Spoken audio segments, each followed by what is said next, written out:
जब तक कि आप उसमें आएंगे नहीं तब तक पता नहीं चलता है, लेकिन उसमें पुरुषों का भी बहुत बड़ा योगदान होता आया है कि वो मदरहुड बिना पुरुष के बल के इमोशनल सपोर्ट जो है उसके बगैर पूरा नहीं हो सकता है।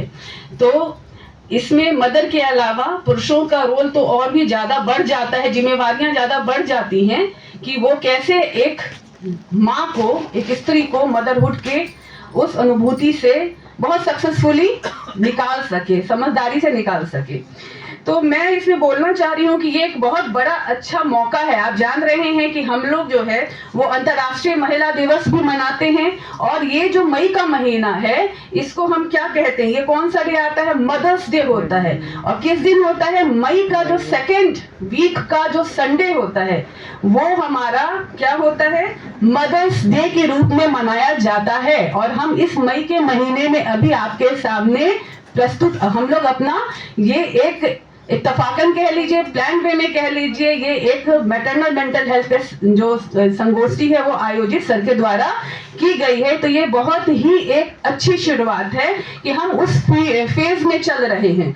इसमें आप WHO ने भी क्या कहा है मेंटल हेल्थ के बारे में, बहुत सी बातों को जो वर्ल्ड हेल्थ ऑर्गेनाइजेशन है वो बहुत सी स्टडीज अपनी करते आ रहे हैं। हालांकि हर स्टडीज को यहाँ पे बोलना बहुत मुश्किल है क्योंकि समय का बंधन हमारे साथ है, ठीक है। तो मैं इसमें ये आपको कहना चाह रही हूँ कि एक स्वस्थ माँ ही एक स्वस्थ पीढ़ी की नींव होती है ना। ये तो हम सभी जानते हैं कि एक स्वस्थ माँ ही स्वस्थ पीढ़ी की नींव होती है। मानसिक स्वास्थ्य तो आप सभी को जान रहे हैं, आपके सिलेबस में है भी, चूंकि आप लोग एक साइकोलॉजी के स्टूडेंट हैं तो आप ये समझते हैं कि मानसिक स्वास्थ्य एक व्यक्ति के लिए कितना ही इंपॉर्टेंट होता है। अपने समायोजन, पूरे जीवन को समायोजित करने के लिए, अपने को सक्सेसफुल पर्सनैलिटी बनाने के लिए और अपने सेल्फ को समझने के लिए मानसिक स्वास्थ्य का होना उतना ही आवश्यक है जितना कि हमारे शरीर में आत्मा का होना। मानसिक स्वास्थ्य को समझने के लिए सबसे पहले आपको, मुझको लगता है, ये मेरा अपना विचार है, पढ़ा तो मैंने इन दोनों में बहुत कुछ है, लेकिन मुझको ये लगता है कि पहले अपने को समझना है। अपने को, जो आपने पढ़ा है, रोजर्स की थ्योरी वगैरह बहुत सी पढ़ी है, सेल्फ को समझना बहुत जरूरी है। अगर आप अपने सेल्फ को समझते हैं तो मेरे ख्याल से आप किसी भी सिचुएशन में आप अपने पावर को, अपने अंदर की एनर्जी को, पावर हाउस को जगाते हैं, तो आप किसी भी तरह के मानसिक स्वास्थ्य से आने वाले समय में, जो कि ये थ्रोट कट युग है, गला काट प्रतियोगिता में हम लोग जी रहे हैं, महिलाओं के लिए तो और भी मुश्किल है, क्योंकि घर भी संभालना है, महत्वाकांक्षाएं भी हैं, अपने को भी संभालना है, फैमिली को भी संभालना है, समाज को भी ध्यान में रखना है। यानी home, health, social, emotional, education, सारा एडजस्टमेंट उनको करना होता है।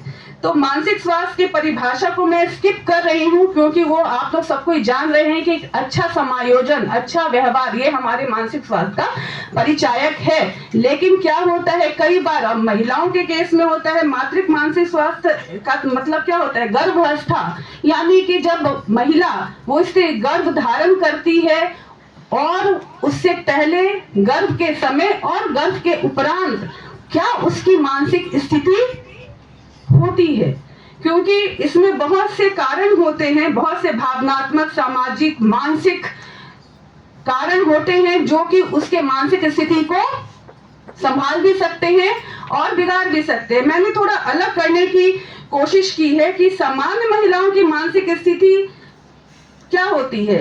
घर, समाज, करियर पर व्यक्तिगत जीवन में संतुलन बनाए रखना सभी माताओं के लिए चुनौतीपूर्ण चैलेंजेस होता है।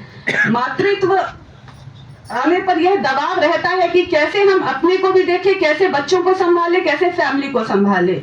आप जानते हैं कि एक माँ के लिए और भी कई, माँ तो एक नॉर्मल लेडी भी माँ बनती है और माँ कितनी प्रकार की आज के डेट में होती हैं।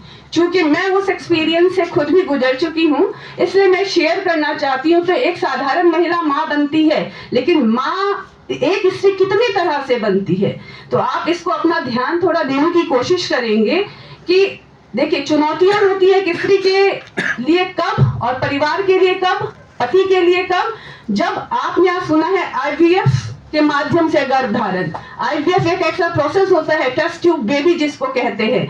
जब वो महिला उस प्रोसेस से गुजरती है तो उसको एक बहुत ही स्ट्रेसफुल जर्नी होती है, क्योंकि बहुत बहुत इंजेक्शंस, बहुत बहुत विजिटिंग डॉक्टर्स की कई घंटों वेट, उस और आईवीएफ से जब बच्चा कंसीव कर लेती है तो फिर उसके बाद की इनसिक्योरिटी, अगर उसको डॉक्टर का सपोर्ट, फैमिली सपोर्ट और हस्बैंड का बेसिकली सपोर्ट नहीं मिलता है, तो मेरे ख्याल से वो जर्नी जो होती है वो काफी टफ हो सकती है। तो एक तो गर्भ धारण माँ करती है नॉर्मल तरीके से, और एक तकनीक के माध्यम से आईवीएफ की पद्धति से भी करती है। हो सकता है आने वाले समय में कहीं ना कहीं कोई ना कोई हम लोगों में से, हमारे बीच में से जो आप उन तकनीक का उसको इस्तेमाल करना पड़े, तो इसलिए ये यात्रा को बहुत ही समझदारी से और बहुत ही होशियारी से पार करना चाहिए। दूसरा आता है, आप जानते हैं कि एक माँ वैसी भी होती है जो गोद लेती हैं बच्चों को, जिनको नहीं कुछ बच्चे हो पाते हैं, तो वो भी तो माताएं क्या होती है, आपके समाज में केस होगा कि गोद भी लेते हैं। तो सोचिए कि गोद लेने वाली माताओं के लिए भी मानसिक स्वास्थ्य को बैलेंस बनाना कितना इंपॉर्टेंट होता है, क्योंकि उसके ऊपर एक सामाजिक प्रेशर भी होता है, फैमिली का भी प्रेशर होता है, और कई बार चुनौतियों का सामना करके वो ये डिसीजन उनका होता है कि नहीं मुझको गोद लेना है, और गोद लेने के बाद की बच्चे के साथ उनका एडजस्टमेंट ये बहुत मायने करता है। कुछ भी गलत होगा तो सारी जिम्मेवारी एक स्त्री के ऊपर आने की संभावना होती है। तीसरी है, आप एक बहुत ही ये सेंसिटिव मुद्दा है कि बिना शादी के भी कभी कभी स्त्री, एक लड़की माँ बन जाती है। ऐसा होता है, हमने कई बार देखा है। आप सोचें कि बिना शादी के माँ बनने के बाद की उसकी मानसिक स्थिति किस तरह से होती होगी। सिर्फ उसमें उसकी जिम्मेवारी तो नहीं होती होगी, सामने वाले पार्टनर के भी रोल होता होगा। तो इस सिचुएशन को भी हमको समझना है, समझदारी से टैकल करना है। फैमिलियर सपोर्ट और सोशल सपोर्ट का होना बहुत जरूरी है। तलाकशुदा या विधवा